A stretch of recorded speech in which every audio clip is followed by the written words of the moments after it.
Assalamualaikum warahmatullahi wabarakatuh. Sadaya puji mungkanggo anjeunna Gusti Allah anu Maha Kuasa. Salam kehormatan anu kajunjungan urang Nabi Muhammad SAW. Tehilap anu kaluarga, para sahabat, sareng umatna. Insyaallah kalabat urang sadayana. Amin. Hadirin anu dipika hormat, dina kesempatan ieu kuring ingin ngabiantarakeun tentang disiplin dina kehidupan. Disiplin merupakan perasaan taat dan patuh karena nilai-nilai yang dianggap sebagai tanggung jawab.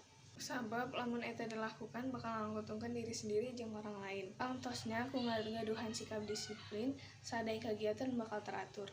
Hadirin anu dipika hormat, uring kedah disiplin dina kehidupan, dina kegiatan belajar contohnya.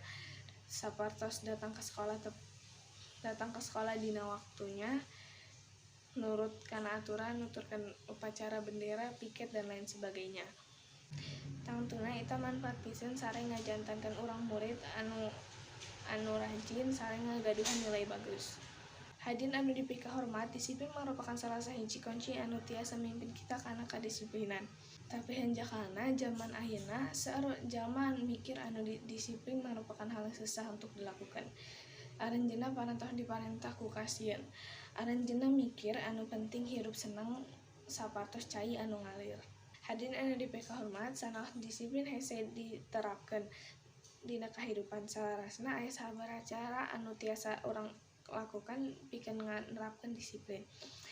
Di antarana kahiji ngutamakan hal. Upami urang nganggap pentingnya pademelan, maka sikap disiplin bakal muncul dina diri urang. Kadua, kesadaran hati jeung diri. Ketiga merupakan komitmen, dan sareng yang terakhir mengenalkan diri sendiri.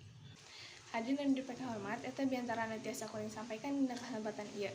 Hayu urang semua hidup disiplin supaya urang semua tiasa ngahontalkeun kasuksesan di dunia ieu. Minum sirup pakai selasi dari buah naga utuh. Atas perhatiannya saya ucapkan terima kasih. Wassalamualaikum warahmatullahi wabarakatuh.